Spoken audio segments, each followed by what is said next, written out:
네, 자, 방문각 국어 이유진입니다. 오늘은 2020년 국가직 7급 문제 총평과 피드백을 시작해 보도록 하겠습니다. 자, 먼저 출제 경향을 좀 볼게요. 출제 경향을 보면 문법 규정 5문제, 그 다음에 비문학과 화법 작문을 합쳐서 9문제, 그 다음에 문학 문제 5문제, 독해 합쳐서 14문제가 출제되었습니다. 자, 그 다음에 어휘 한자에선 한자 문제가 하나 나왔고요. 한문은 출제되지 않았습니다. 자, 그래서 이번 국가직 9급 그리고 지방직 9급과 함께 지금 독해 비율이 계속 14문제, 15문제 이렇게 달리고 있죠. 그래서 앞으로 이어질 지방직 7급에서도 독해 문제에 대한 대응력이 변별력을 가질 거라고 봅니다. 자, 그럼 총평 영역별로 해보도록 할게요. 자, 이게 국가직 7급에서는 마지막 형태의 시험이었죠. 내년부터 필셋으로 전환이 됩니다. 아마 지금 우리가 봤던 독해 문제들은 필셋에서 언어 논리다라는 것쯤은 알고 계실 거예요. 근데 언어 논리가 이것보다는 더 다양한 유형을 다루는 거 아시죠? 자, 그래서 이번 시험 문제를 보면 7급 공채 방식이 이제 필셋으로 전환되기에 앞서 이제 추론 문제에 대한 적용이 필요하다는 것을 미리 보여주었다라고 볼 수 있습니다. 그래서 예전에는 단순 내용 일치 혹은 전개 방식 위주로 출제되었던 것들이 있었는데 이제는 어떻게? 자, 요번 시험지에서는 단순 내용 일치가 출제되지 않았고요. 전부 다 추론 문제였어요. 그래서 배열은 기존의 형태였으나 배열 문제 쉽게 나왔지 않습니까? 그러니까 변별력이 없었단 말이에요. 그리고 나머지 비문학 독해 문제는 다 추론 문제였어요. 추론 문제라는 건 단순히 키워드 매칭을 통해서 문제를 풀 수 있는 게 아니다. 자, 그러면 지문에 있는 내용을 통해서 미루어 알 수 있는, 그리고 사례 적용, 전제 추론, 그리고 빈칸 추론, 이런 유형들이 골고루 출제가 되었어요. 자, 그 다음에 자, 문학으로 가보죠. 자, 문학 같은 경우는 고전 문학 작품은 교과서 필수 문학 작품들이 나왔어요. 그래서 여러분들이 어떤 강사의 커리큘럼을 따랐든 간에 한 강사의 커리큘럼을 따랐을 때는 필수 작품으로 다 봤을 수밖에 없는 작품이라, 그래서 그런 문학 커리큘럼을 타지 않고 혼자서 문제만 이렇게 띄엄띄엄 푸신 분들 같은 경우에는 지문을 독해하느라고 시간을 썼다면 경쟁자에 비해서는 시간을 지문에 더 투자를 한 꼴이 되겠죠. 자, 그래서 교과서 필수 작품에 대해서는 역시나 정리가 필요하다는 거 우리 알 수 있고요. 그 다음에 산문과 화법 문제 병합하는 거 제가 나올 거라고 얘기를 했죠. 자, 그래서 이제 산문을 통해서 말하기 방식 문제 물어봤습니다. 자, 그 다음에 문법과 규정 같은 경우는 기존의 출제 유형에서 벗어나지 않았어요. 그래서 기존 출제 유형에 자주 나왔던 부분에서 예시도 기출 문제지 같은 데서 흔히 볼 수 있었던 이런 것들이 나왔기 때문에 문법 규정에서는 변별력이 없었다고 볼 수 있어요. 자, 그럼 마지막 한자 문제 하나 나왔습니다. 여러분들 한자에 대한 두려움이 굉장히 크신데 사실은 독해를 다 맞고 문법 규정에서 정상적 범주의 출제가 커버가 되면 합격점까지 갑니다. 근데 한자를 막 이렇게 시간 투자를 과하게 하시는데 그보다는 단단한 독해 실력과 문법 규정 부분이 필요하다는 거 우리가 다시 한번 확인이 되죠. 자, 그래서 7급에 예전에 나왔던 문장 문법적인 한문은 출제되지 않았고요. 그 다음에 한자 문제도 한시와 함께 이렇게 나왔어요. 제가 문학 작품에 한자를 얹을 거다라는 얘기는 누누이 예고를 드렸는데 근데 어렵지 않죠. 그래서 자연물에 대한 낮자 정보, 계절에 대한 낮자만 하셔도 해결이 되는 수준이었기 때문에 제가 봤을 때는 9급 한자보다 더 쉽게 나오지 않았나 싶어요. 자, 그래서 전체적으로 봤을 때는 자, 우리가 단순히 작년에 비해 어떠하다라고 얘기하기는 어렵겠지만 이거예요. 독해를 잘하는 사람한텐 작년보다 쉬울 수도 있죠. 근데 독해에서 어떤 추론 문제에 대한 대비가 되지 않은 사람들, 그러니까 예전 스타일의 기출 문제 연습만 해왔던 사람들에게는 굉장히 뭐 시간도 부족하고 그리고 독해 문제에서 답안도 바로바로 결정을 못하는 그런 시험지였을 거예요. 그래서 독해가 변별력이었다. 자, 그럼 자, 이제 영역별로 제가 이렇게 문제를 이렇게 나눠놨어요. 여러분 지금 이 영상을 볼 때 제가 총평과 상세 해설지 올려놓은 거 같이 보세요. 자, 그래서 문제별로 제가 이렇게 어디서 출제되었다를 갈라놨는데 별표단 문제가 이제 나온 지 3년 안쪽 신유형이에요. 그래서 3번 같은 경우 나형 기준으로 화법 문제인데 사실은 3년 안쪽에 빈번하게 출제됐기 때문에 그래서 대화의 경률이라든가 공감적 대화, 구급 문제에서 이미 기출에 나와서 생소하진 않으셨을 거라고 봅니다. 자, 그 다음에 여기에 고전 산문과 말하기 방식 엮는 문제, 그래서 소설과 화법 엮을 거라고 제가 모의고사 때 많이 말씀을 드렸죠. 요렇게 나왔다는 거. 자, 그 다음에 요 15번 같은 경우는요, 이게 굳이 나눠보자면 작문에서 표현하기인데 사실 이번에 7급 피셋 예상 문제를 보시면 거기에 뭐가 있었냐면 실용문이 있었어요. 예, 그래서 행정조문이나 기사문이라든가 뭐 이런 것들을 가지고 문제를 낼 만한 게 있는데 기사문에 대해서 기사문의 효과 부분을 제대로 아는지를 측정하는 문제가 바로 15번이었다고 보시면 돼요. 그래서 이제 피셋으로 우리가 7급 피셋으로 변환이 되면 언어 논리에서는 실용문 부분이 되겠습니다. 자, 그래서 민간 경력 채용 문제나 피셋 문제 이번에 예시 문항 보시면 볼 수 있습니다. 자, 그 다음에 이 부분 사례 추론으로 제가 분류를 했는데요. 여러분, 그래서 이 문제 같은 경우는 확률에 대한 이해잖아요. 제가 모의고사에다가 논증이나 확률 문제 냈을 때 다들 막 과하다고 막 그랬어요. 나오잖아요. 언어 논리에서는 굉장히 뻔한 유형이니 그러니 7급 시험에는 제가 논증이나 확률 들어올 거라고 말씀드리지 않았습니까? 그렇죠. 네, 그래서 여러분 아직 이게 마지막 시험이 아니잖아요. 뭐가 남았어요? 지방직 7급 남았죠? 여러분, 지방직 7급은 내년에도 피셋이 아니니까 9급 스타일로 나오겠지라는 그런 희망을 가지고 남은 20일을 보내시면 안 돼요. 국가직 7급이 여러분들한테 충분히 경고했죠. 7급 시험지는 그래도 9급보다는 추론 문제 많이 낼 거야 라는 걸 보여줬단 말이에요. 그리고 내년 9급 대비하시는 분들, 내년 9급 대비하시는 분들도 9급은 추론 문제 많이 안 나와라고 이렇게 생각하실 부분이 아니에요. 여러분, 고3들한테 수능에서 물어보는 걸 왜 여러분들한테 못 물어본다고 생각하십니까? 예전하고 달라요. 공무원 국어가 수능보다 쉬웠던 세대가 이제 가고 있어요. 자, 그래서 독해 부분에 대한 철저한 대비가 여러분 필요합니다. 자, 그럼 이제 1번부터 피드백 시작할게요. 문법, 규정, 어휘 한자 부분, 이런 부분들은 해설지 상세하게 써놨으니까 간단 해설하고요. 그 다음에 제가 독해 부분 문제 푸는 법에 대해서 자세하게 해드릴게요. 자, 그럼 1번입니다. 자, 밑줄 친 말이 불규칙 활용의 용언이 아닌 것은 형태론, 용언의 활용, 거기서 규칙과 불규칙을 나눈다. 그럴 때 우리가 규칙 활용이라고 하는 것은 용언의 어간과 어미가 결합을 할 때 어간도 깔끔하게, 어미도 깔끔하게 훼손되지 않고 결합을 하는 거예요. 단, 의규칙 활용이나 그쵸? 혹은 리을 규칙 활용처럼 의문론의 탈락 부분에서 리을 탈락, 의탈락으로 설명되는 것들은 규칙으로 본다. 자, 그래서 여기 보시면 의규칙 활용, 이거는 자, 어간이 훼손이 돼요. 잠그다의 잠그에 아야 라는 어미가 결합이 됐을 때 뭐만 똑 떨어진 거예요? 네, 의가 쇽 떨어지고 요렇게 결합을 해서 잠가야가 됐습니다. 자, 여러분 이럴 때 자, 이때 의만 똑 떨어지는 게 우리가 의문론에서 자, 의탈락으로 설명이 된단 말이죠. 의탈락. 자, 그러면 의문론으로 설명이 되기 때문에 뭘로 본다? 규칙 활용으로 본다. 자, 그 다음에 이제 나머지는 어간이 훼손되거나 어미가 훼손되거나 어간 어미가 모두 다 훼손이 되거나 그래서 어간 불규칙, 어미 불규칙, 어간 어미 불규칙이라고 하는 것인데 근데 이게 의문론으로 설명이 안 될 때 그럴 때 우리가 불규칙 활용, 비자동적 교체 이렇게 말합니다. 자, 그래서 흐르 더하기 자, 이렇게 흐르라는 어간이 뒤에 있는 모음 어미와 결합을 했을 때 이 르가 리을 두 개가 되어서 흘럿이 되는 것, 이게 바로 르 불규칙이고요. 그 다음에 이 르 불규칙과 흔히 헷갈리는 게 러 불규칙이죠. 이르다의 이르 어간에다가 자, 이렇게 결합을 했을 때 자, 이 이르는 가만히 있고 어간은 가만히 있고 여기에 있는 요 어미가 러가 되는 거죠.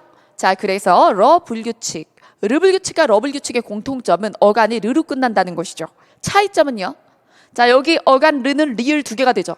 근데 러 불규칙은 뒤에 있는 어미가 러가 됩니다. 그래서 어간 불규칙, 어미 불규칙이에요. 자, 그 다음에 팔의 어간은 뭡니까? 파랏입니다. 자, 여러분 파랏 더하기 아인데 이때 여기서 어간에서는 히읗이 떨어지고 어미의 아는 에로 변하죠. 자, 그래서 어간 어미 불규칙이라고 말하는 히읗 불규칙이었어요. 자, 그러면 이 부분을 틀렸다면 사실 공무원 국어 시험을 볼 준비가 안 된 거라고 볼 수 있을 정도로 아주 기본적인 이론이었습니다. 그래서 이 표 이미 보신 적이 있어야 되는 거죠. 그래서 어간 불규칙, 여기에 르 불규칙이 있고요. 자, 그 다음에 어미 불규칙, 여기에 러 불규칙이 있고요. 그 다음에 어간 어미 불규칙에 히읗 불규칙 있습니다. 자, 그 다음 2번입니다. 자, 2번. 요즘에 의미론이 좀 출제가 자주 되고 있죠? 의미론에서 뻔히 출제될 수 있는 거 몇 가지라고 그랬어요. 자, 이렇게 다이어와 동음이어 구별하기. 그 다음에 반의어의 종류 구별하기. 그 다음에 문맥적인 의미 파악하기. 예, 요 정도가 중요합니다. 자, 그랬을 때 동음이의 관계와 다의 관계의 차이가 뭘까요? 동음이의는 이름 자체가 우연히 소리와 기호가 같지만 뜻이 전혀 다른 그러한 단어라서 사전에서도 표제어가 따로 나올 정도로 의미의 관계가 없는 거예요.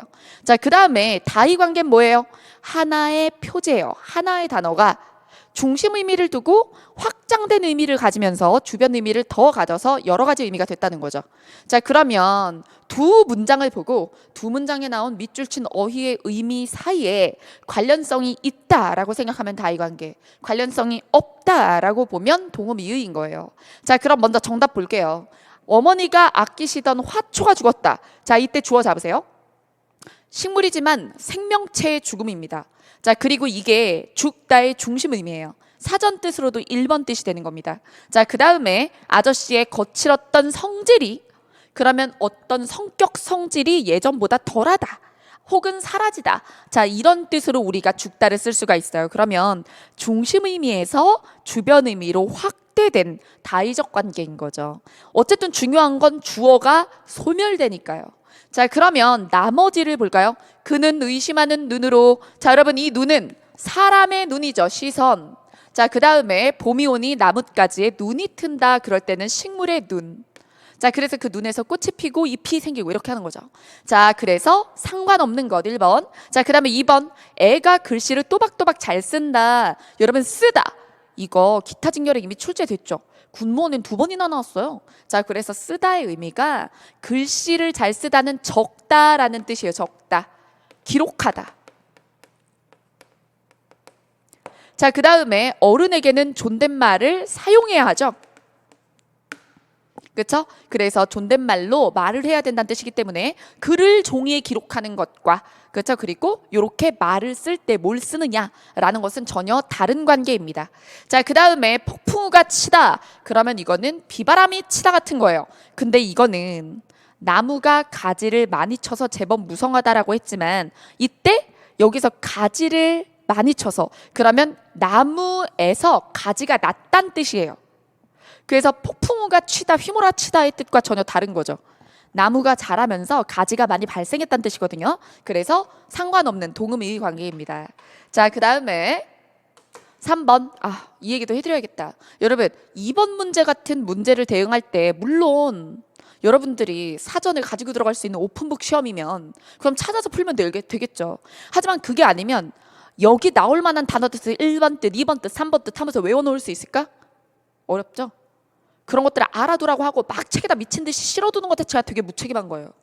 그래서 여러분들은 이거는 어휘 추론력, 문맥을 보고 그것의 의미의 거리감을 느끼는 훈련이 필요한 거예요. 그래서 이것은 많은 문제를 봐야 되는 거지 어휘집을 본다고 되는 건 아닙니다. 자, 그 다음 3번. 다음에서 설명한 공감적 대화 화법 문제입니다.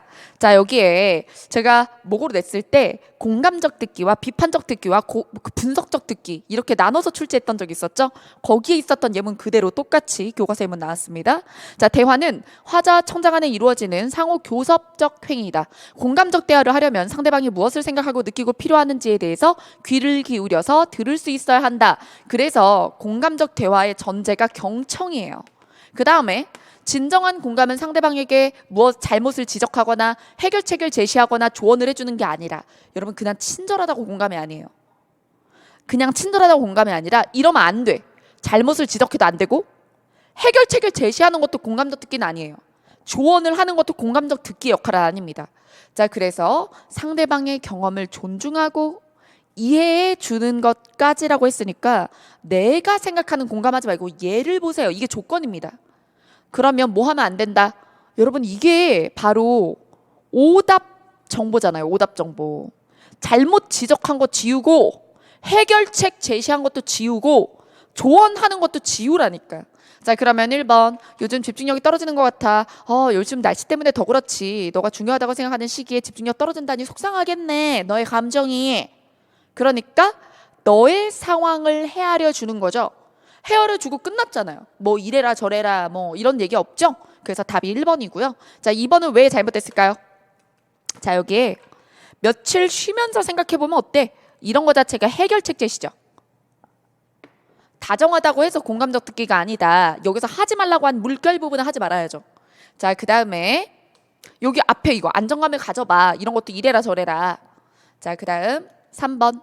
공부를 계속하니 지치는 것 같아. 몸이 지치면 공부하기 더 힘들지. 자, 그러면서 고민만 하지 말고 좋은 방법 찾아봐. 이것도 해결책의 촉구니까 마찬가지로 물결에 관련된 거죠. 자, 그 다음에 여기서 지금 얼마나 중요한 시기인데 그런 얘기를 하니 마음을 다잡고 일단 최선을 다해봤으면 좋겠어. 마음을 다잡고 이런 부분이 또 해결책 제시죠. 최선을 다해봐. 네. 자, 그래서 제가 강사로서 가끔 공감적 듣기가 잘 안 되고 저는 항상 분석적, 비판적 듣기만 하는 거 아닌가 반성할 때가 있는데 자, 이해되시죠? 자, 그 다음에 네, 4번 보겠습니다. 자, 4번은 배열 문제입니다. 여러분 배열 문제 변별력은 없었지만 하지만 이 유형을 늘 어려워하시는 분들이 있기 때문에 문제 푸는 법을 좀 보여드릴게요. 여러분 이건 서술형이 아니죠. 객관식이잖아요. 이럴 때는 선지도 적극적으로 사용하시면 더 빨리 정답을 낼 수가 있어요. 자, 여기 보시면 나나 라로 출발한다는 거 알 수 있습니다. 자, 그럼 나라 먼저 요약을 하는 거죠.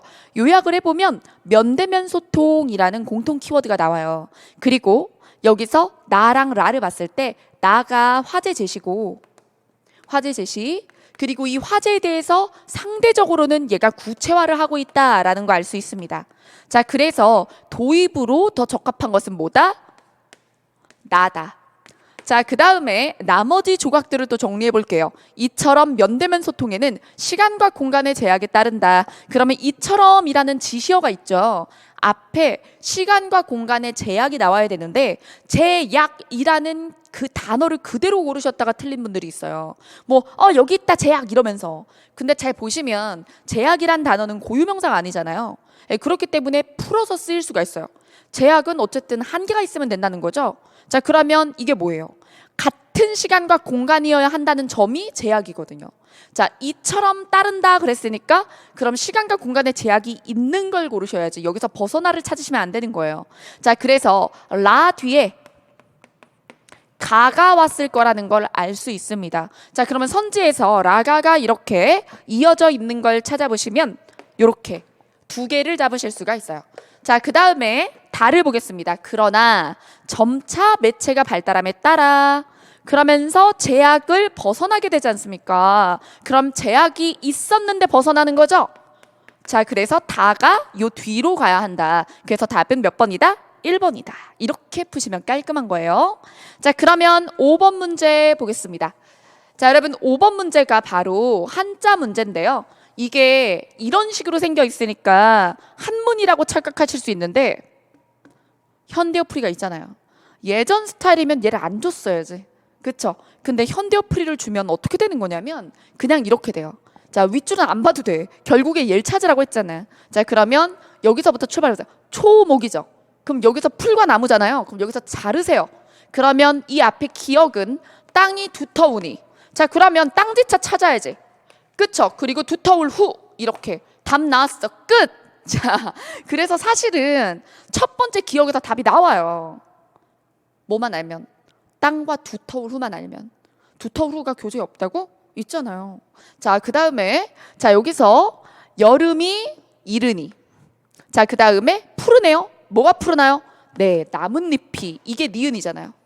그럼 나뭇잎이니까 여기 입엽자 보이시죠? 그쵸? 자, 그 다음에 디귿. 자, 여기서 황국이죠. 그러면 누런 국화니까 여기서 가을이 서늘하니 이게 디귿이지 않습니까? 그럼 가을추가 와야죠. 그렇지. 가을추랑 비슷한 너희들은 꺼져야 되고 그리고 여기 서늘할 량자 이렇게. 자, 그래서 사실 여기 있는 낮자들도 이거 한자어 미리 알았어야 되는 거 아니에요? 솔직히 뭐 지후, 수엽, 추량을 누가 써요? 낮자를 보세요. 낮자를. 근데 이 낮자 중에 어려운 게 없었다는 거지. 네. 그래서 이거는 뭐 9급에도 나올 수 있는 유형이라고 봅니다. 자, 그 다음에 6번 볼게요. 고전 시가입니다. 자, 6번의 고전 시가의 작품 뭐예요? 윤선도 견해요. 고전 필수 작품입니다. 윤선도의 작품 중에 대개 기본서에는 어부사시사가 있을 거예요. 그 다음에 견해요 같은 것들을 모고나 예상 코드나 이런 데서 발견하실 수가 있는 거죠. 자, 문풀에선 한 번쯤은 보셨을 유배문학입니다. 자, 그러면 내용 보죠. 슬프나 즐겁거나 옳다고 하나 왜다 하나. 제가 수업할 때 이거 어떻게 했는지 기억나십니까? 왼손이 있고 오른손이 있는데 오른손을 바른 손이라고 했고 이쪽 틀린 손이라고 했어요. 왼손을. 그러면서 왜다가 그르다이다. 자, 그래서 슬프나 즐겁거나 옳다 하나 그르다 틀렸다고 하나 내 몸이 할 일만 닦을 뿐이지 그 밖에 여남은 일, 그 외의 일, 내가 할 일 아닌 다른 일이야. 분별할 줄 있으랴. 이게 내가 감정적으로 어떠하든 남들이 뭐라고 하든 내 할 일만 할 뿐이다. 그 밖에 나머지는 신경 쓰지 않겠다라는 뜻입니다. 자, 그래서 슬프든 즐겁든 나왔고 자신의 할 일만 닦을 뿐이다. 그걸 통해 다른 것은 신경 안 쓰겠다는 자기 소신껏 살겠다는 강직함을 알 수 있습니다. 자, 그 다음 나를 볼게요. 내 일이 망령된 줄, 내가 한 일이 잘못된 걸 내가 모를 쏜가? 이 마음 어리기도. 예전에 이게 무슨 뜻이었어요? 어리석다라는 뜻이었습니다. 의미 이동이 일어난 단어죠. 그래서 이 마음 어리석었던 것도 님을 위해 했기 때문이네. 여기서 님은 누구예요? 임금이고 임금님을 위해서 내가 어리석은 일을 한 것이요. 그러면서 아무리 일러도 누가 아무리 뭐라고 하더라도 님이 생각해 보소서. 제가 필수 고시조 백선이라고 해가지고 한 게 있어요. 거기 보면 제가 이 몇 개의 단어만 알면 웬만한 고전 작품을 다 읽을 수 있다라고 해서 필수 고어 100개를 알려드렸는데 100개 쉽지만 이거 알면 고전시가 못 읽는 게 없다니까. 지금 제가 밑줄 긋고 있는 어리기도 어리석다, 해다 생각하다, 암회 이런 거 다 있단 말이죠. 네. 그래서 불필요한 공부란 없는 것이고 그리고 언젠가 이득을 보는 거고 그게 시험날이 되고 합격이 되는 거예요. 자, 그럼 여기서 자신의 잘못을 잘 안다. 이건 맞아요. 근데 그게 타인을 원망하기보다 스스로의 잘못을 뉘우친다. 아니, 내가 임금을 위해서 잘못된 일을 한 거다. 겁나 떳떳해. 그렇죠? 내가 잘못했는데 내가 임금을 위해서 그런 거다. 누가 뭐라고 날 모함하든지 간에 누가 나 욕하면 님이 알아서 생각을 해보세요. 임금님한테 굉장히 떳떳하죠? 임금님이 생각을 해보세요. 이렇게 얘기한다고. 자, 그래서 답은 요거. 자, 그 다음에 답 2번이고 3번 볼게요. 자, 가을성의 진호로 밖에 울면서 얘는 흐르는 저 시내야 이런 거. 자, 흐르는 저 시내야 무엇 하느라고 밤낮 계속 흐르니 님 향한 내 뜻을 따라서 그칠 줄 모르는구나. 그러면 나도 한결같이 임금을 사랑하고 너도 한결같이 울면서 흐르는구나. 동일시가 일어났네요. 자, 그래서 변함없는 연군의 심정을 끝없이 멈추지 않고 흐르는 물에 동일시한다. 자, 그 다음 왜는 산이죠?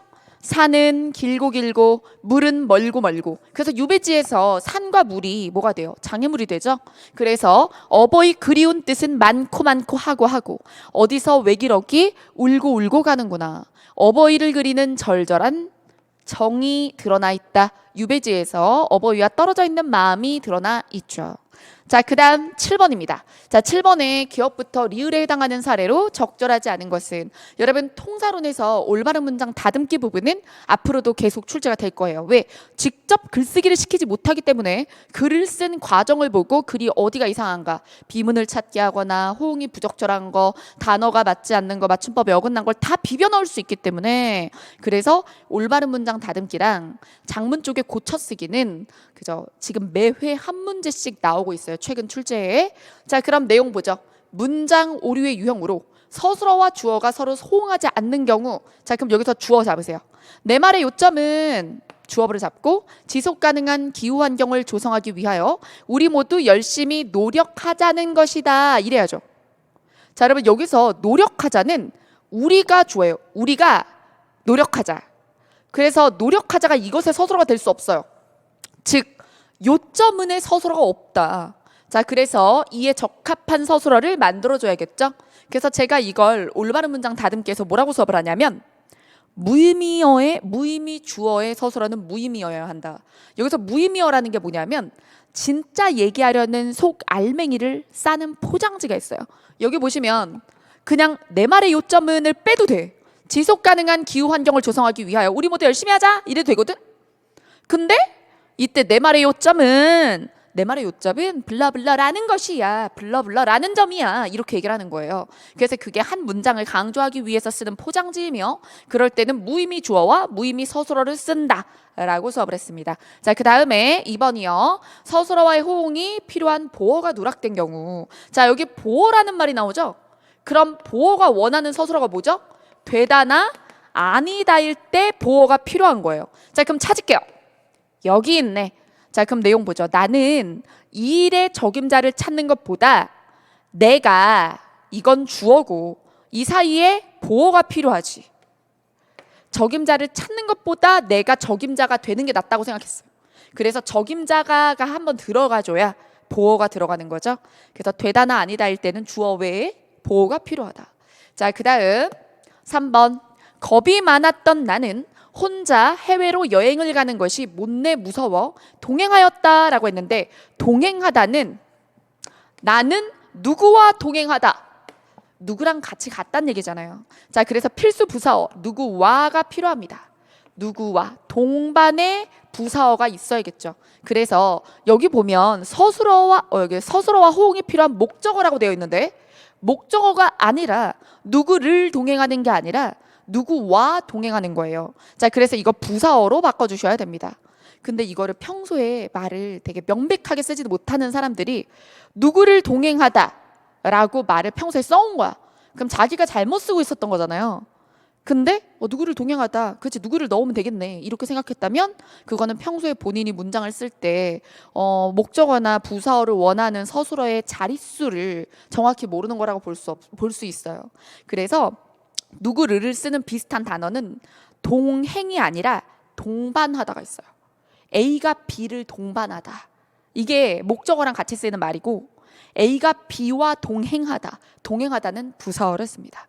자, 그 다음에 4번입니다. 서술어와 호응이 필요한 필수 부사가 누락됐다. 우리와 함께 살아가는 동물은 사람을 경계하기도 하지만 끊고. 동물이 주어잖아요. 동물은 의지하기도 한데, 그럼 의지하다는 A가 B에 의지하다. 자, 그럼 B에는 대상자인 부사어가 필요하죠. 그래서 필수 부사어가 누락된 상태죠. 자, 그래서 사람이 앞에 나올 때는 누구에게 의지하다. 그래서 에를 쓰느냐 에게를 쓰느냐는 우리가 무정명사냐 유정명사에 따라서 또 갈라서 쓰게 되어 있죠. 자, 그래서 이런 부분들, 이게 조사의 쓰임새뿐만 아니라 시작은 여기부터예요. 각 어휘의 서술어들의 서술어 자릿수. 그래서 자릿수라는 게 그냥 숫자를 얘기한다기보다 앞에 뭐가 필요하냐를 아는 거. 그래서 뭐 동행하다면 A가 B와 동행하다, A가 B를 동반하다, 이런 식으로 A, B를 넣어서 대략적인 그 서술어가 원하는 틀을 떠올릴 수 있는가, 그게 필요하고, 그 다음으로는 이제 그 성분 자체가 누구와 누구를 할 때 그게 부사어다 목적어다 얘기할 수 있는 통사론의 문장 성분 지식, 이런 게 필요한 거죠. 자, 그 다음에 8번입니다. 자, 8번에 기업부터 리을에 대한 이해로 가장 적절한 것은 이라고 했죠. 자, 성석재의 황만근은 이렇게 말했다. 자, 여러분, 이 작품을 미리 알면 훨씬 더 빠르게 읽을 수 있겠죠. 근데 현대 소설이나 현대시에서 건건이 미리 아는 작품을 기대할 수는 없어요. 그래서 이런 문제 풀 때는요, 기호제시형이죠. 자, 먼저 선지로 이게 내용 문제인지 아니면 표현상의 특징 문제인지 한번 보세요. 내용이죠. 이럴 때는 기호의 앞뒤를 잘 봐야 돼. 그래야 기호 부여된 부분을 잘 이해할 수 있지. 자, 그래 여기 앞을 보시면, 자, 앞에 황만근 선생은 자, 쭉 신지가 돌아왔다. 지혜로웠다는 거예요. 하늘이 착한 사람을 따뜻이 덮어주고 땅이 은혜롭게 부리를 대어 알껍질을 까주었다. 그리하여 후년에는 그 누구보다 지혜로웠다. 이런 말이 나와요. 자, 그 다음 그 지혜로 어떤 수고로운 가르침도 함부로 남기지 않았다. 그럼 여러분, 무지해서 가르침을 남기지 않은 거예요? 아니면 지혜로워서 함부로 남기지 않은 거예요? 지혜로워서 함부로 남기지 않은 거죠. 그리고 자, 여기서 늘 부지런하고 근면하였다라고 했습니다. 그래서 사람들이 빛만 낳는 농사에 공연히 뼈 상한다고 할 때도 개의치 아니하였다는 건 늘 부지런하고 근면히 뭘 했다? 농산일을 했다는 거예요. 그럼 사람들의 말대로 하지 않고 자기는 꿋꿋하게 어떻게 했다? 농산일을 부지런히 했다는 뜻입니다. 사람 사이에 어려움이 있으면 언제나 함께하였고 공예는 자신보다 남을 내세워 뒷사람을 놀라게 하였다. 그러면 공예는 자기보다 남을 내세웠다. 그러면 뒤에 있던 사람들은 앞으로 나서게 되면서 그 상황에 놀라게 되었다라는 얘기예요. 그럼 어떨 때? 공예는 그러면 자기가 공을 세웠어도 뒤에 있는 사람을 앞으로 내세웠다. 하늘이 내린 효자로서 평생 어머니 봉양을 극진했다. 그러면서 이렇게 이 사람의 인품이 훌륭하죠.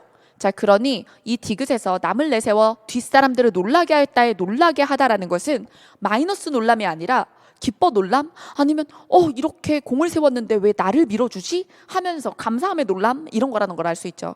자, 그 다음에 쭉쭉 천성이 술을 좋아했는데 사람들은 선생이 가난한 것은 술 때문이라고 하였다.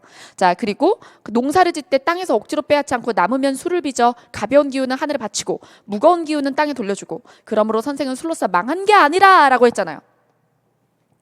술을 물감으로 인생을 그려나갔다. 그러면 망한 게 아니라니까 이건 긍정평가예요. 술 때문에 가난하긴 하였지만 술을 즐겨 재밌게 살았다는 얘기죠. 자, 그래서 여기 보면 선생이 마시는 막걸리는 밥이며 사직을 신에게 바치는 헌주였고 힘의 근원이고 낙천의 뼈, 뒤에도 플러스잖아요.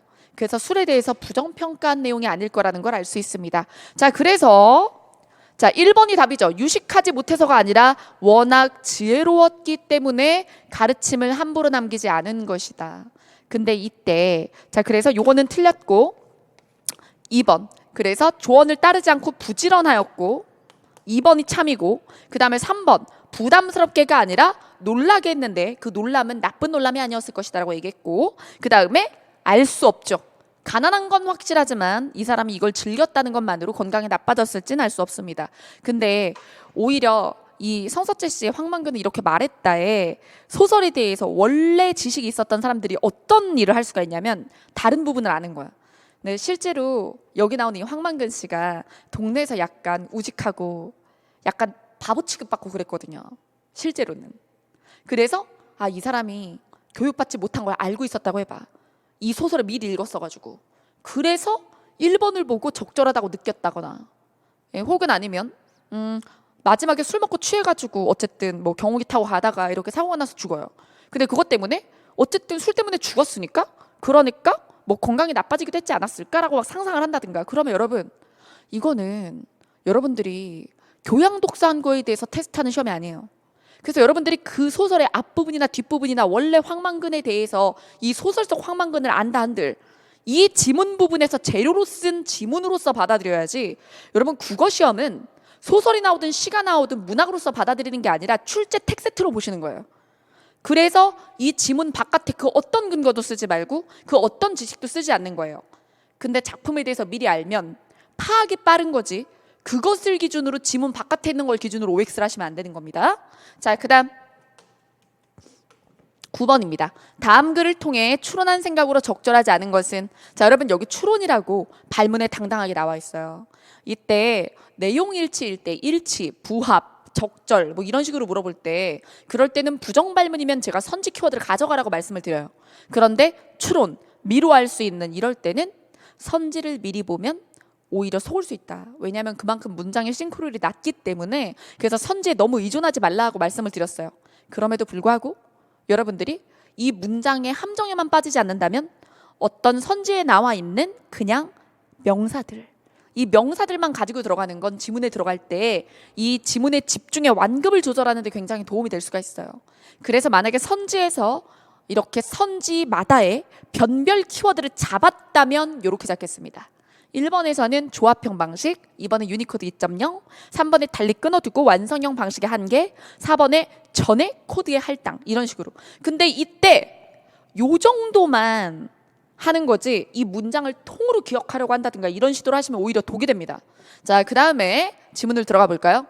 영문자와 달리 한글은 여러 가지 자모를 조합하여 글자를 만들기 때문에. 그럼 여러분 여기서 선지 중에 영어와 한글에 대조가 있는 선지가 있었어요. 몇 번 선지? 3번이죠. 그러면 이런 선지를 해결하기 위해선 이 한글과 영어의 차이를 여러분들의 상식이 아니라 여기서 꺼내셔야죠. 그럼 영문자는 자모를 조합하지 않는다. 자, 그 다음 한글이 그렇기 때문에 다양한 인코딩이 가능하죠. 그러면 영어는 그럴 필요가 없다. 왜? 조합을 안 하니까. 이게 나오는 거예요. 자, 그 다음에 한글 코딩 방식이 조합형과 완성형으로 구분이 되죠. 자, 그래서 여기서 이런 식으로 조합형엔 밑줄 긋고 완성형에 물결 거야지 이런 식으로 구별의 펜터치를 하세요. 자, 그래서 조합형은 한글 모든 자모의 일련 코드를 할당, 그 다음에 완성형은 이미 만들어진 글자. 그럼 자모 말고요. 자모의 조합 자체의 코드를 할당. 요게 차이가 나네요. 그럼 여러분 영어가 안 할 게 뭐죠? 영어는 자모를 조합하지 않아요. 그럼 뭘 안 해? 완성형이 필요 없죠. 자, 됐고. 그 다음 조합형으로는 한글의 구성 원리에 따라서 어쩌고 저쩌고 하면서 조합형에 이렇게 글자가 있죠. 여러분 이건 조합형에 대한 설명이었으니까 밑줄을 긋은 거예요. 초기 완성형은 완성형이니까 밑줄 물결 긋을 거예요. 초기 완성형에서는 자, 요런 글자를 쓸 수 없었댔어. 쓸 수 없었다. 그럼 완성형의 한계가 나왔어요. 완성형의 한계 확인했습니다. 저런 조합을 못하는 거예요. 자, 그 다음 이를 보완하기 위해서 확장 완성형이 나왔죠. 그럼 보완이 되는 거잖아요. 거기다가 이어서 유니코드 2.0이면 확장형 완성형 다음 세대죠. 그러면 이 완성형의 한계가 해결된 게 유니코드 2.0일 것이다 라고 추론이 돼야 되는 거죠. 그래서 이것은 조합형에서 구현할 수 있는 게 모두 포함된다 라고 얘기를 했어요. 자, 그럼 끝난 거야. 자, 보죠. 1번. 여기서 조합형의 방식을 사용할 수밖에 없나요? 아니면 완성형도 그 한계 뛰어넘었나요? 완성형도 이제 한계를 뛰어넘었죠. 보완했잖아요. 그러니까 이걸 사용할 수밖에 없겠군. 아니, 완성형도 초기 완성형이 아니기 때문에 완성형도 이제 진보해서 할 수 있어. 끝. 끝. 근데 이 문제를 틀렸다는 사람 왜 이렇게 많아? 내용을 친 줄 알았지. 발문에서 추론이라고 했는데. 그렇죠? 제가 지금 혹시 지문을 레벨 다운해서 읽은 부분이 있나요? 아니죠. 여러분들하고 다른 점은 준비해서 들어갔다는 것뿐이에요.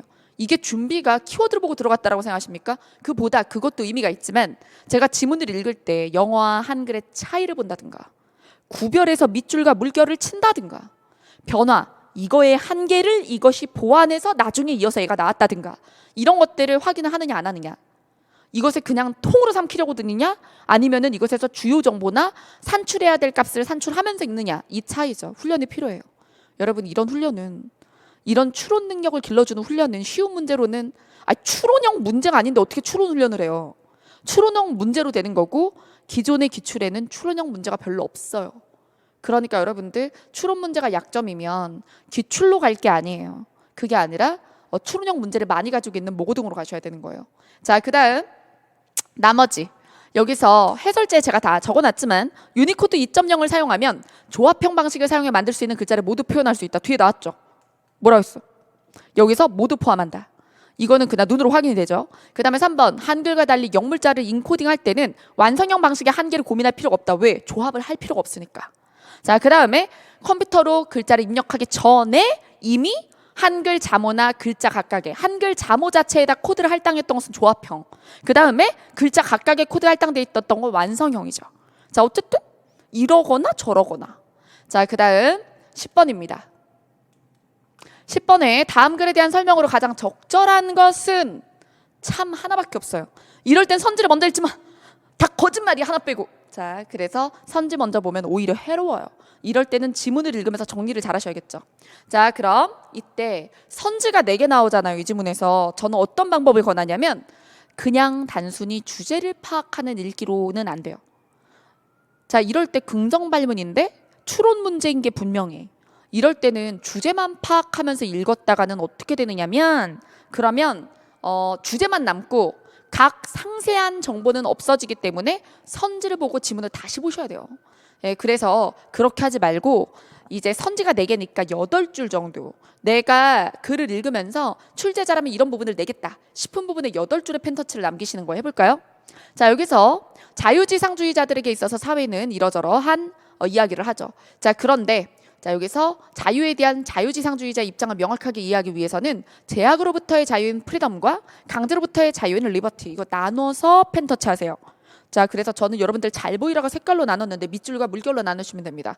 자, 그 다음에 프리덤이 강제를 비롯한 모든 제약의 전적 부재 밑줄, 그 다음에 특정한 종류의 구속인 강제의 부재는 물결. 그래서 프리덤과 리버티를 나누라고 했잖아. 근데 본인이 이걸 읽으면서 비벼 읽으면 안 돼요. 그럼 어차피 이 문제 못 푸는 거예요. 자, 그 다음 그럼 뭐가 다르다고? 여기서 보면 전적인 부재는 아무것도 제약이 없는 거예요. 근데 이 리버티는 어때요? 특정한 강제의 부재. 그러면 특정한 부분에 대해서만. 그럼 뭐가 더 많은 걸 원하는 거예요? 프리덤. 프리덤이 더 많은 걸 원하는 거고, 리버티 같은 경우는 너무 심한 몇 개를 하지 마, 이런 얘기를 하는 거죠. 자, 그 다음에 프리덤과 리버티가 동의할 수 없는 이유, 이렇게 계속 강조하는데 본인들이 두 개가 비슷하다고 느끼고 있으면 이 문제는 못 푸는 거다. 자, 그 다음에 여기서 이제 사례가 나오죠. 그럼 여러분, 사례는 왜 나왔을까? 사례 자체를 가지고 문제를 내거나 혹은 아니면 프리덤과 리버티에 대해서 이해를 못할까 봐 서비스 정보로 주거나 아니면 프리덤과 리버티를 여기다 적용하라고 주거나 해요. 자, 그럼 보겠습니다. 일부 국가의 어떤 시민은 특정 도시에서 생활하고 일하기 위해서 정부의 허가를 받아야 돼요. 이때 정부는 법률에 복종하지 않을 경우 피해를 주겠다고 위협하거나 직접적 물리력을 행사해서, 이게 뭐예요? 강제하는 거죠. 그래서 해당 시민의 자유를 제한할 수 있어요. 이와 달리 A국은 거주지 이전의 허가가 필요 없어요. 그래서 국가로부터 어떠한 물리적 저지나 위협도 받지 않습니다. 그렇다고 해서 모든 A국 시민이 원하는 곳에 실제로 이사 갈 수 있는 건 아니고요. 돈이나 아니면 직업 등의 원인으로 못 갈 수도 있어요. 자, 결과적으로 이런 경우는 그들이 원하는 바를 충분히 실현할 자유가 제한되는 거예요. 그럼 여러분, 이 두 국가의 한쪽은 프리덤이고 한쪽은 리버티예요? 그렇게 생각했으면 아예 리버티와 프리덤 개념 잘못 이해한 거죠. 이 양 국가의 사람들은 자유로운 사람들이, 그러니까 프리덤한 사람이 아무도 없는 거예요. 근데 그나마 개중 덜 이제 강박을 받고 있는 게 누구예요? 이쪽이죠. A국 시민. A국 시민은 국가가 직접적 제한을 하진 않잖아요. 근데 돈, 직업 이런 부분에 부분적 구속이 있는 거죠. 자, 그래서 A국 시민들에 대해서 우리가 리버티 수준의 자유는 있다라고 얘기할 수 있는 거고, 여기 프리덤한 곳은 없어요. 됐죠?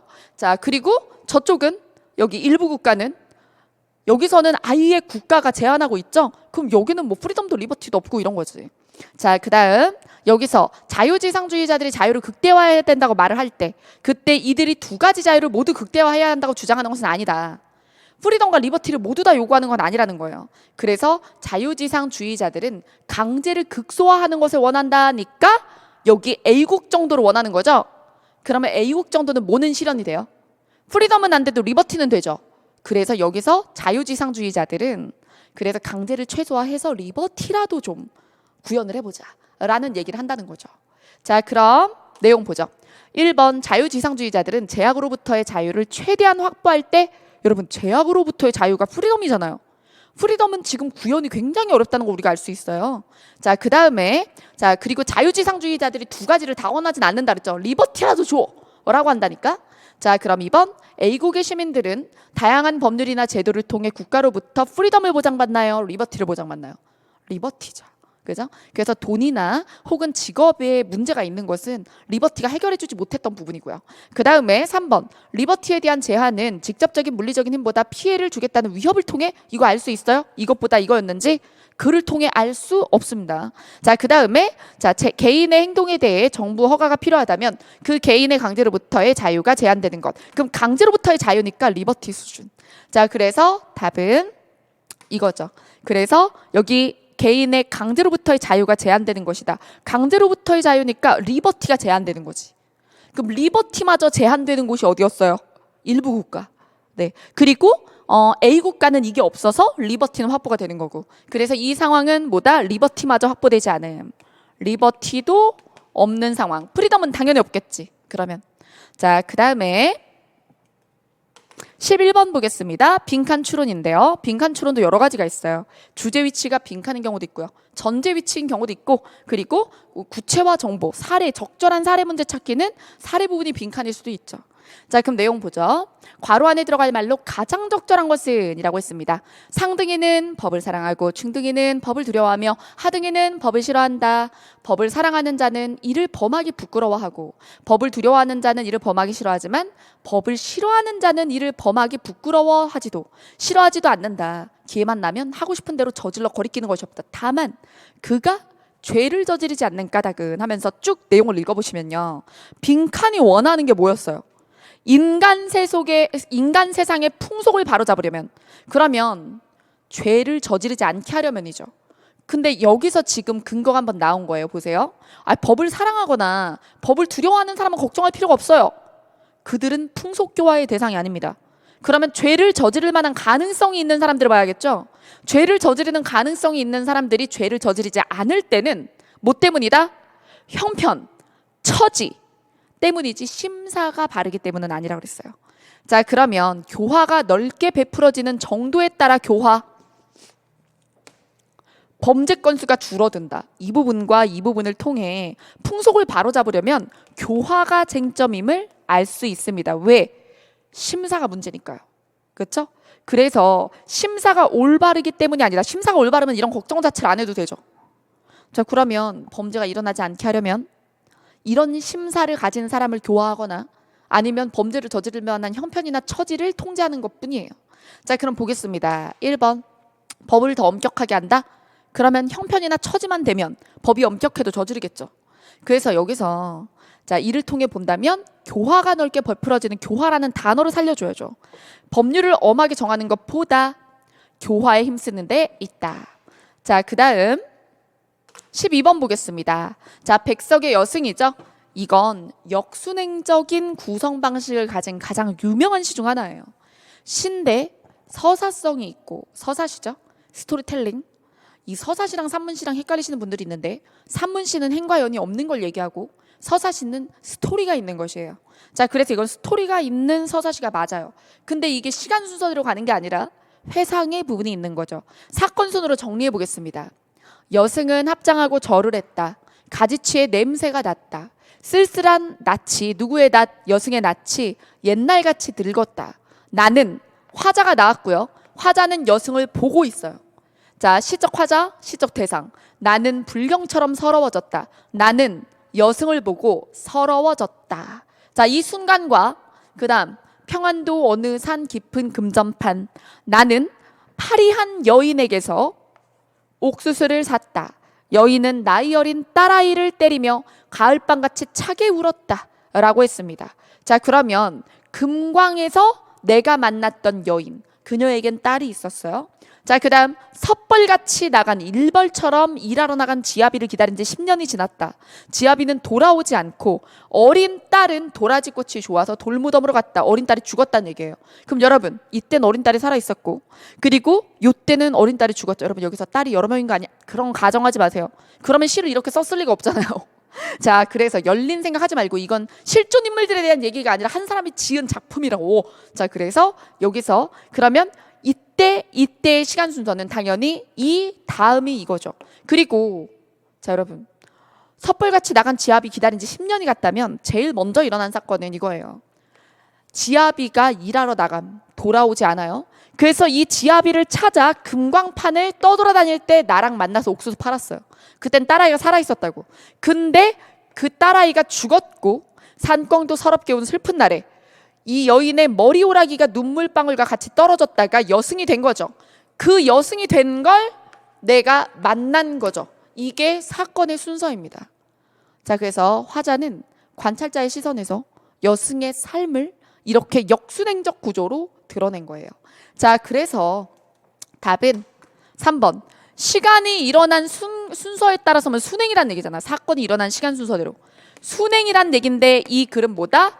역순행이었다. 자, 그래서 적절하지 않은 것은 사실은 이 백석의 여승이라는 작품 미리 아는 친구들에게는 이 문제는 0.1초 컷이죠. 0.1초 컷. 그래서 제 우월한 독해 보면 제가 시간 순서대로 이거 그림 나열하는 퀴즈를 낸 적이 있어요. 그래서 그거 해봤으면 역순행인 거 알고 0.1초 끝났을 거라고 생각해요. 자, 그러면 나머지 토속적인 시어라는 거는, 토속이라는 건 문명의 반대예요. 그래서 시골, 자연 이런 것들이 나오면 돼요. 뭐 산꿩부터 시작해서 섣벌, 산꿩, 그리고 산에 있는 절 이런 것들이 다 토속적인 어휘고요. 그 다음에 어린 딸아이의 죽음을 우회적은 간접적이죠. 도라지꽃이 좋아 돌무덤으로 갔다고 미화해서 말하고 있어요. 그러면 더 슬퍼지는 거예요. 자, 그 다음에 공감각적 이미지. 공감각적 이미지는 가을밤같이 차갑게 울었다. 울다가 팩트죠. 울다는 청각인데 차갑게라고 했으니 청각의 촉각화. 그래서 감각 전이, 공감각적 이미지도 찾을 수 있습니다. 자, 그 다음 13번. 자, 요거 추론 문제에서 긍정발문, 부정발문이네. 자, 이럴 때 선지에서 변별 키워드를 가져갈 수도 있고 아닐 수도 있는데, 근데 여러분들이 이거 자신의 성향에 따라 그랬죠? 하라고? 그래서 여기서 선지 먼저 보면 나는 속는 확률이 더 높은 것 같다. 그러면 지문부터 돌파하는 거고. 그래도 이렇게 명사 키워드라도 가져가면 빨리빨리 확인을 할 수 있고 좀 더 그 부분을 진하게 정확히 읽게 되더라. 그러면 가져가는 거예요. 이렇게. 로컬 푸드가 키워드잖아. 공통 키워드. 공통 키워드는 잡지 마세요. 왜? 부정발문이잖아요. 여기서 하나 빼고 다 참이란 말이죠. 그러면 로컬 푸드 말고 이것의 무엇에 대한 거. 1번 범위. 그 다음에 2번에서는 환경보호운동. 그 다음에 3번에서는 지역적 정체성. 그 다음에 4번에 거대 자본. 이런 식으로 잡으세요. 근데 이 말이 안 나올 수도 있어요. 왜? 추론 문제는 선지가 사례일 수도 있거든. 그러니까 이 단어와 똑같은 단어가 나오는 걸 눈으로 서치하는 게 아니에요. 훑어 읽고 막 발췌독하는 게 아니야. 읽으면서 관련 내용이 나오면 그때 멈춤이죠. 자, 그럼 이렇게. 로컬 푸드는 1차적으로 일정한 지역을 기준으로 해당 지역에서 생산되는 농산품이다. 그러면 이 지역의 정체성을 드러낼 수 있다. 여러분 이 문장을 기다리지 마. 이건 추론 문제예요. 여기 나왔잖아요. 일정한 지역을 기준으로. 그러면 지역을 드러낼 수 있는 속성을 가졌죠. 여기서 바로 몇 번이 나오는 거예요? 여기 3번. 가능하다. 그래서 이것은 미루어 알기이기 때문에 첫 번째 문장에서 3번이 나오는 거예요. 자, 그 다음에 더 봅니다. 로컬 푸드의 범위를 얘기를 할 때 물리적 거리로도 얘기를 하고, 근데 여기서 또 행정구역 단위로 얘기할 수도 있고, 미국의 경우에는 더 넓게 보기도 하며, 이는 생산, 유통, 소비 이런 게 뭐예요? 경제 활동의 과정이죠. 자, 그래서 이런 경제적인 요소, 건강성, 신뢰성, 친환경성에서 친환경성이 유지되는 이니까 여기서 환경 문제와 관련이 있나? 하면서 어쨌든 생산, 유통, 소비에서 이게 유지되는 거리니까 판매하는 과정 안에 이게 유지되는 거리, 즉 경제적 요소와 관련이 있다. 그래서 선지 중에 몇 번 선지와 관련이 있다? 1번 선지와 관련이 있는 거예요. 똑같은 문장 주세요 하실 거예요. 네. 자, 그 다음 여기서 자, 로컬푸드가 일정한 거리 이내에서 생산된 농식품을 의미하는 것이라면 로컬푸드 운동은 친환경적이고 체크. 자, 그래서 이런 노력이다라고 얘기를 했고 뒤에 보면 농약의 과다 사용으로 식품은 물론 환경이 위기에 처하게 됐다. 그래서 이게 지역 정체성의 강화 여기도 나오고 친환경 먹거리라는 부분에서는 환경 문제와도 관련이 있죠. 그래서 다시 한번 몇 번 선지 확인되고 여기서 요거 2번 확인되고 3번 더 정확히 확인이 됩니다. 자, 그러면 1번, 2번, 3번 모두 다 확인을 했고요. 거대 자본 얘기는 어디 있었냐면 거대 자본의 위협을 받고 있잖아요. 거대 자본의 위협을 받고 있으니까 여기서 지역 농가가 거대 자본에 의존해서 생산과 소비를 연결하려는 시도는 로컬푸드 운동의 일환일까요? 그게 아니라 여기선 거대 자본의 위협을 받고 있는데 이것에서 뭔가 대안적인 공동체 운동을 통해서 이것을 이겨내려고 하는 운동이죠. 로컬푸드 운동은 저 거대 자본과 어떤 이 뭐 상생을 뭐 추구한다든가 거대 자본에 기대는 방향의 운동이 아니죠. 자, 그래서 답은 4번입니다. 자, 그 다음 14번 문제 보겠습니다. 기억에 나타난 말하기 방식. 자, 여기서 산문이랑 화법 병합형 맞죠? 그리고 규중치로 쟁론기 기출에도 나왔었고 필수 작품이고 그때 누가 말하나 볼까요? 자, 인원왕자, 인두낭자 말하네요. 자, 이 앞부분은 빠르게 여러분들 읽으셨다고 전제하고 할게요. 자, 여기서 그대네 다투지 말라. 나도 잠깐 공을 말하리라. 나도 나의 공을 말하겠어. 미누비 새누비 눌로하여 저가락같이 고우며. 이게 뭐냐면 미누비 새누비는 바느질이에요. 바느질한 게 누구 덕분에 저렇게 곱니? 그러면서 혼소리 나 아니면 어찌 풀로 붙인 것처럼 고우리. 그래서 바느질한 것이 이렇게 어찌 곱겠는가? 침제가 이게 뭐냐면 바느질 재주가 용속할 때 들락날락 바르지 못한 것도 나의 손바닥으로 한번 밀어주면 인두잖아요. 그래서 삐뚤빼뚤한 바느질도 내가 이렇게 싹 밀어주면 어떻게 잘못한 흔적이 감춰져서 세요의 공, 세요는 바늘, 바늘의 공이 날로 하여 광채나리. 자, 그래서 너가 좀 못하는 것도 내가 다 감춰주거든. 이렇게 얘기를 했어요. 그래서 자기 공이 있다라는 얘기입니다. 그래서 이 규중치루 쟁론기는 여인의 방의 바느질 도구들을 치루 7벗으로 빗대어서 그래서 각각을 의인화한 다음에 각각의 자기 공을 자랑하다가 인간이 내 공이 그래도 짱이야 라고 얘기하자 자기네들끼리 인간 욕을 하다가 인간이 깨어서 혼쭐 내주려고 할 때 그때 감투할미가 나서서 이것을 중재한다. 이런 내용이죠. 자, 여기서 지금 인화낭자의 말하기 방식은 나도 나의 공을 말할게. 너가 좀 못해도 내가 다 커버하는 거 알지? 내가 짱이야. 자, 그래서 나의 도움으로 세요가 바늘이 빛날 수 있다라는 것을 자랑하고 있습니다. 자, 그 다음 15번입니다. 15번 문제, 신유형이라고 했죠. 이거를 기존의 유형 분류로 하면은 장문으로 볼 수 있겠지만 작문, 쓰기 부분. 그래서 표현하기로 볼 수 있겠지만 실용문이라는 점에서 이제 피셋 7급 예상 문제 유형에서는 실용문 쓰기, 그래서 KBS 한국어 능력 시험 같은 데서 나오는 유형, 이런 유형을 미리 보여준다고 볼 수 있어요. 그래서 똑같은 사건에 대해서 이렇게 쓰고 이렇게 썼을 때 어떤 차이점이 발생하냐, 이런 유형이 KBS 한국어 능력 시험이나 뭐 실용 글쓰기라든가 이런 인증 시험들에서는 좀 있죠. 자, 그럼 내용 보죠. 자, 1번 선지부터.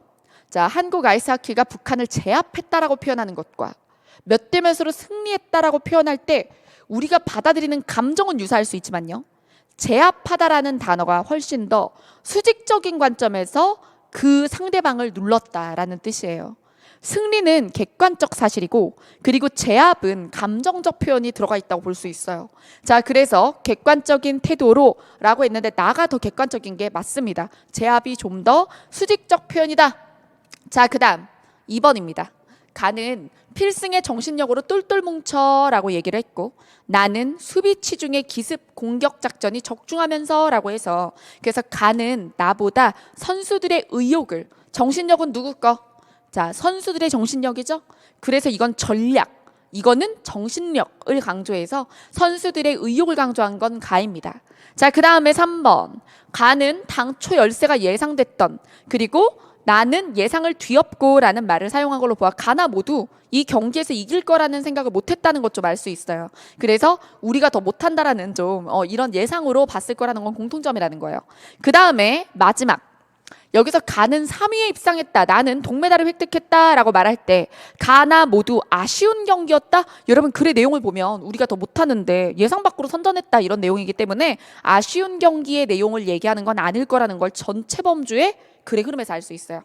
자, 어렵진 않죠. 어렵진 않은데 두 개의 글을 비교 대조하는 거니까 그게 좀 정신없을 수는 있지. 근데 앞으로도 보도문, 그리고 또 뭐 그 외 실용문에서 이런 문제 나올 수 있습니다. 자, 그 다음에 16번. 자, 16번은 자, 여기서 다음 글을 통해 추론한 생각으로 적절하지 않은 것은, 자, 추론 문제 부정 발문입니다. 자, 그러면 여기서 역시나 공통 키워드인 이기적 이타주의 말고 변별 키워드 잡을게요. 자, 1번 쇼핑 행위의 빈도, 그 다음에 2번 가성비에 집착하는 거, 3번 이건 예시네요. 그럼 예시 적용이니까 이건 문장이 그대로 안 나올 수도 있다라고 생각하셔야 돼요. 그래서 내용을 이해해야 얘를 파악할 수 있겠죠. 그래서 얘 외우는 건 의미가 없어요. 그 다음에 4번, 여기서 소비자의 필요보다 부등호, 사회적 영향을 더 고려하는가. 자, 그러면 우리는 이기적 이타주의에 대해서 파악해야 하고, 그 다음에 여기서 얘기한 것들이 캐치되면 좋은 거죠. 근데 그대로 나오지 않을 거고 우리가 미루어 판단해야 되는 거죠. 자, 그래도 목적성을 가지고 지문을 읽으면 훨씬 더 지구력이 생기고 집중력이 생긴다. 자, 그러면 질문입니다. 자, 여기서 21세기에 우리가 맞닥뜨린 도전은 나 자신을 위해 가장 좋은 것을 하고 싶은 욕망과 윤리적 도덕적 기준에 맞춰 살아가는 태도 사이에서 균형을 잡는 일이다. 자, 나를 위해 물건을 사고 싶은 충동이 부수적으로 어떤 피해 원인을 제공하지 않는지 따져보는 거.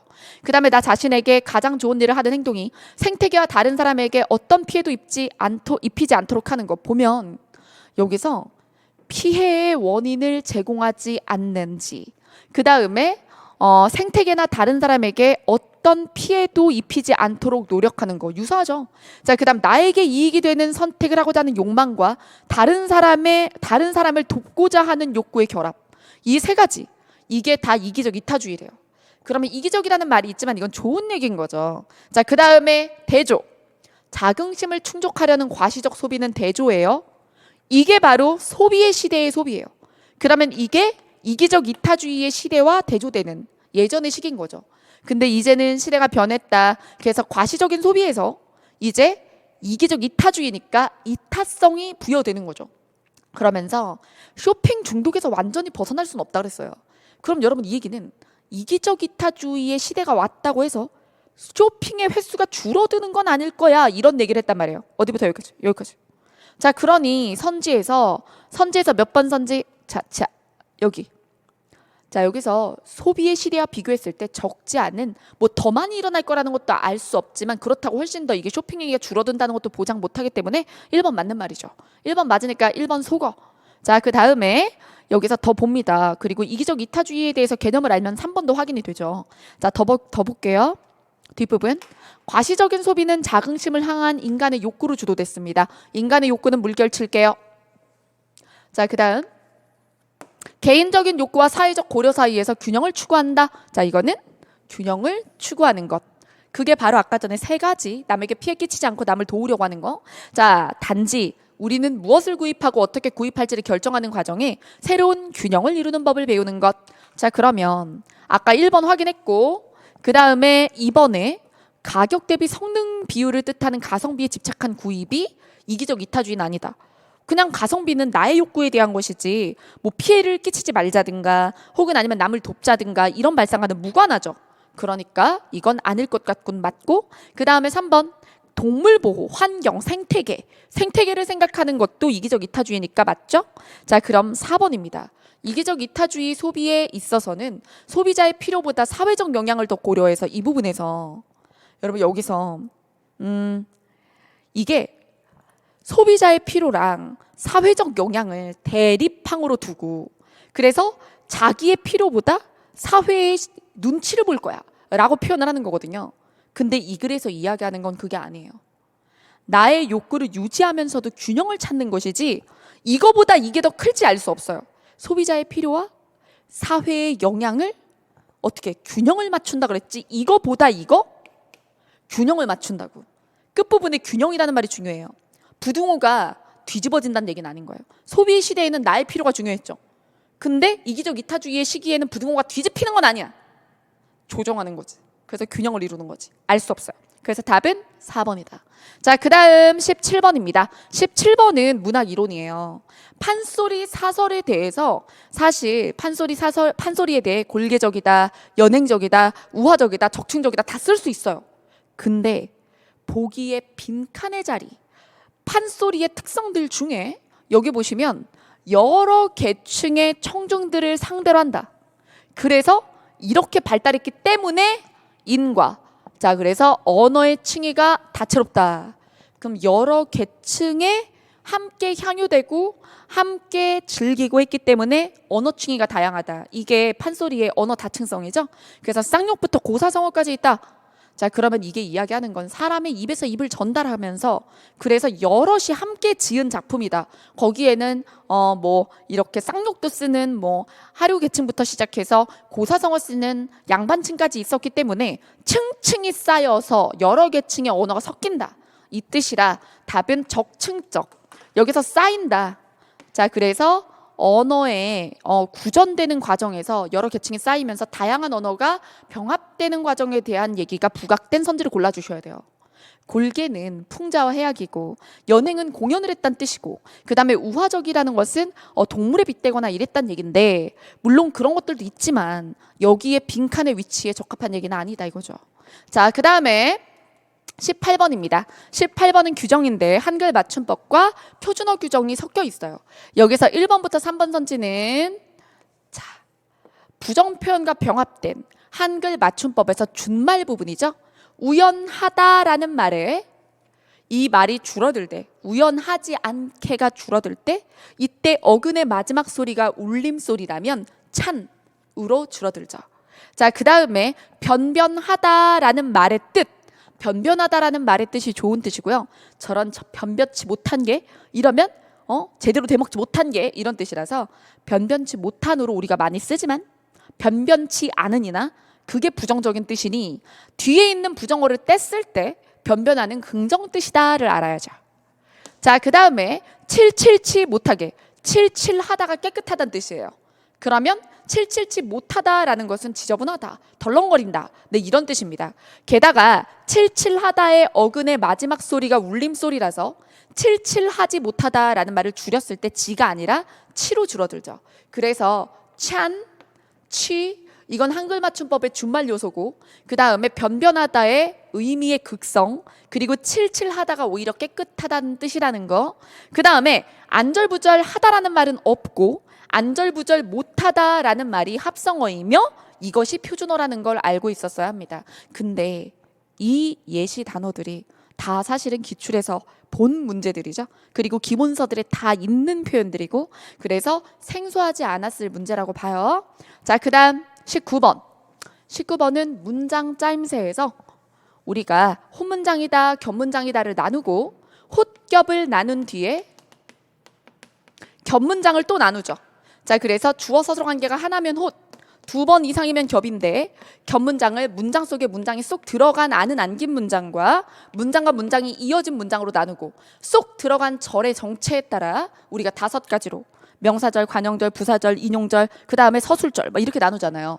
그때 그중 관계관형절과 동격관형절을 더 나눠야 하는 관형절에 대한 거예요. 자, 그럼 볼까요? 밑줄 그은 부분들은 모두 다 관형절입니다. 근데 관형절 중에 관계관형절이라는 건 자, 관형절의 어떤 성분과 바깥의 성분이 똑같아서 한번 생략이 되는 거예요. 즉 아는 문장과 쏙 들어간 안긴 문장의 성분이 겹치는 거죠. 자, 그래서 여기 보시면 내가 어제 책을 샀어요. 근데 어디서 샀냐면 서점에서 샀어요. 그래서 사실 내가 어제 서점에서가 있었다고. 근데 여기서 부사어로 쓰여야 되는 서점이 바깥에서 주어로 쓰였기 때문에 겹치니까 한 번만 쓰는 거죠. 이게 바로 관계관형절이에요. 자, 그럼 저는 제가 직접 그분을 만난 기억이 없습니다. 이때 기억은요, 이 속에 겹치는 말이 아니에요. 그냥 제가 직접 그분을 만나다라는 것이 그게 기억이에요. 이때는 생략된 성분이 없기 때문에 이때는 동격관형절이다라고 말합니다. 자, 그럼 3번은 생략된 게 있겠죠? 이마에 땀이 흐르죠? 땀이 흘러요. 자, 그래서 안긴 문장에서는 주어인데 바깥 문장에 목적어라서 겹쳐서 한 번 쓰는 거죠. 자, 그 다음에 사람들이 횃불을 축혀들죠. 그래서 여기서도 주어이고 여기서 바깥에서도 주어죠. 자, 그래서 생략되는 거죠. 그래서 안긴 절 안에 있어야 될 성분과 바깥에 아는 문장의 성분이 겹쳐서 떨어지면 그러면 우리는 그것을 관계관형절이라고 합니다. 그래서 문장 짜임새 문제 풀 때 관계관형절, 동격관형절까지 들어오셔야 된다고 했어요. 자, 그 다음 20번. 자, 대망 20번이네요. 자, 20번과 굉장히 유사한 문제를 제가 확률 문제를 낸 적이 있어요. 이거는 5급 피셋 그리고 민간 경력자 채용의 문제의 아주 전형적인 추론 문제이면서 복수 선택형 문제입니다. 확률이나 논증 문제가 주로 이런 식으로 출제가 되고요. 그리고 국가직 7급에서도 이 부분을 대비시킨 거라고 볼 수 있어요. 그러면 지방직 7급에는 이런 유형이 안 나올까요? 라고 했을 때 사실 그러면 지방직 7급과 국가직 7급의 시험의 유형이 달라지는 건 이렇게 좀 생각하시면 돼요. 뭐랄까 과도기 시험으로 올해의 국가직 7급을 두는 거죠. 하지만 지방직 7급도 나중에는 필세타 될지도 모른다는 논의가 끝없이 있잖아요. 그렇기 때문에 곧 이어질 7급 시험에서도 언어 논리형의 문제가 나오지 말란 법은 없습니다. 그러니까 지금 20일가량 남았지만 19일인가요? 19일 정도 남았지만 최선을 다하셔야죠. 추론 문제 유형에. 자, 그럼 내용 보겠습니다. 다음 글을 통해 추론할 수 있는 것만 고르라고 했죠. 이럴 때 내용 일치가 아니기 때문에 밑에 있는 복수 선택 후보들, 그 후보 선지들을 미리 보고 들어가는 건 정말 어리석은 생각이에요. 왜? 그런 거는 지문에 있는 내용을 이해하지 않으면 어차피 판단도 안 돼요. 헷갈리기만 합니다. 그래서 지문을 깔끔하게 읽고 이해하는 게 중요해요. 자, 공정하다라는 말은 여러 가지 맥락에서 사용이 된다. 우리는 종종 어떤 법적 판단에 대해 공정성을 묻기도, 스포츠 경기에서 묻기도 해요. 자, 이런 얘기는 그냥 공정하다라는 단어를 등장시키기 위한 말이니 넘어가고, 공정성이 성립하기 위해서는 적어도 2가지 조건을 충족해야 한다. 첫 번째, 판단의 결과가 가능한 한 결과들 중 일부분으로 특별히 치우쳐서는 안 된다는 것. 자, 이러한 조건을 우리가 뭐라고 불러요? 공평성이라고 합니다. 공평성. 그 다음 2번째 조건은 끊어주시고 독립성으로, 독립성에 세모 칠까요? 자, 이는 관련된 판단들이 외적인 것에 의해서 영향을 받지 않아야 한다라는 것입니다. 그러면 자, 공평성과 독립성 중에 하나라도 어긋나면 뭐는 안 나와요? 공정성은 안 나와요. 이 2개가 모두 충족됐을 때 공정이 나오는 거죠. 자, 그래서 AND 조건이지 OR 조건이 아니다라는 거 명백히 하시고, 공정성의 2 조건은 동전 던지기 게임을 사례로 설명할 수 있다. 그러면서 게임의 규칙은 동전을 던져서 뒷면이 나온 사람이 승리하는 것이라고 해보자. 이 게임이 공평하다는 것은 여러분 하세요. 잘 기호 제시하세요. 공정, 공평 막 앞글자 비슷하다 헷갈리지 말고. 자, 공평하다는 것은 동전 던지기를 충분히 여러 번 진행했을 때, 충분히 여러 번 진행하면 여러 번 하면 확률적으로 비슷하게 앞면 뒷면이 나올 거 아니에요. 처음에 앞 뒤 막 앞 이래도 많이 하면 어차피 동전은 5대5자, 그러니까 5대5. 그죠? 반반이니까 두 가지 경우밖에 없잖아요. 자, 그래서 충분히 여러 번 진행하면 네모가 확립이 돼요. 자, 그다음 즉 앞면과 뒷면이 나오는 횟수가 거의 같다. 자, 공평성이 성립하지 않는다면 이 게임의 공정성이 성립하지 않는다는 건 당연해요. 또 칠 필요가 없어. 왜? 둘 중에 하나라도 훼손되면 얘는 깨지니까. 자, 그다음 여기서 우리가 새로 알게 된 정보는 이거예요. 많이 하면 동전 던지기에서 네모는 절로 확보된다. 자, 그다음 그러면 독립성이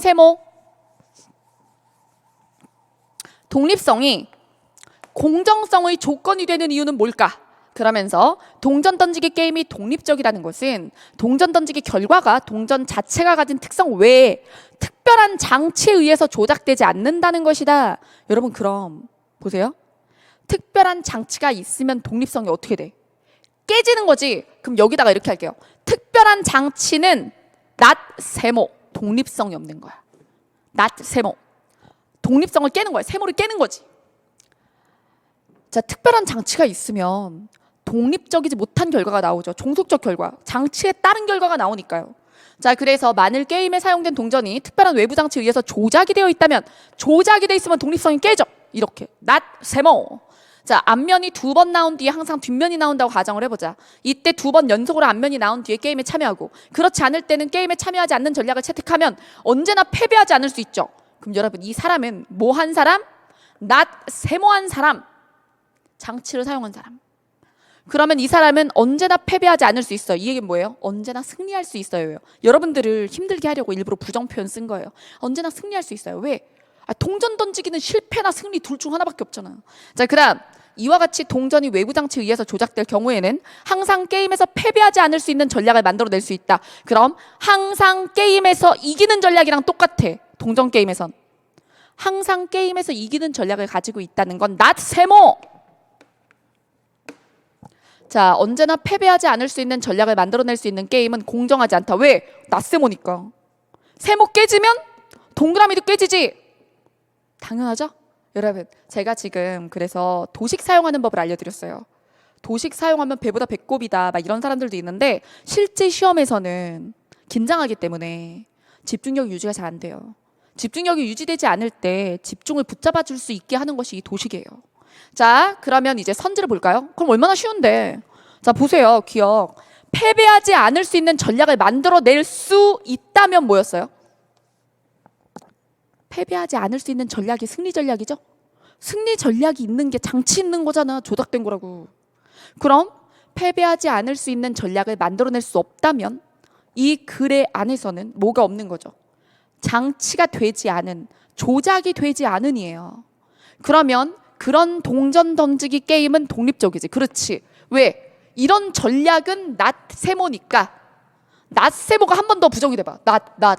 이중 부정은 뭐예요? 세모잖아요. 그러니까 기억이 참이죠.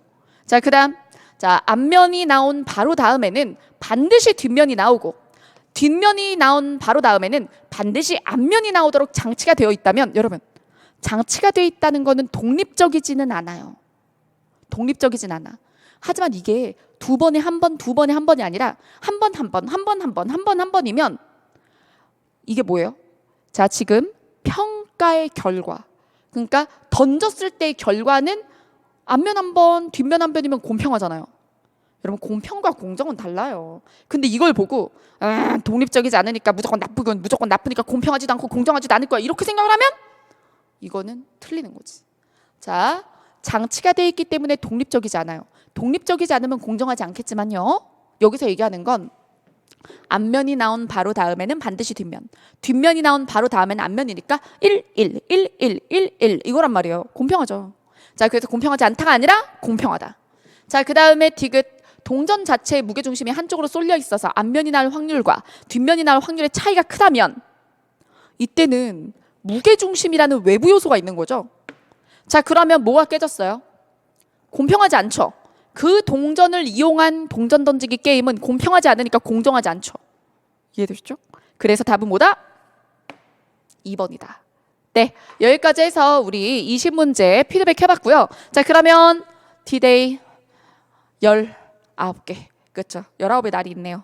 19일이 있어요, 여러분들에겐. 자, 그러면 이거 올라가면 밤이니까 18일 있네요, 여러분들한테. 자, 그래서 지방직 7급 시험이 있습니다. 지방직 7급 시험은 이번 국가직 7급과 많이 다를까요?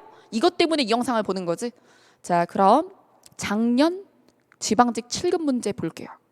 작년 지방직 7급 문제, 비문학 9문제, 화법작문 포함해서 문학 4문제, 13문제죠.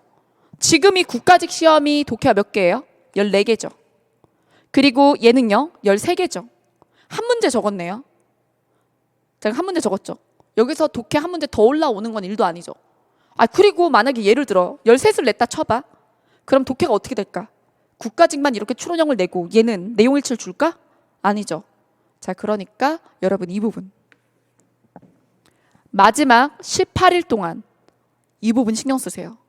이거 18일 동안 이거 하면 다 맞을 수 있다고? 이거 되게 쉽게 나오거나 이번처럼 하나 나오면? 그쵸? 자, 하지 말라는 게 아니라 이걸 벌리지 말고 얘에 대한 정확도를 최대한 올리세요. 네, 여기까지입니다. 고생 많으셨습니다.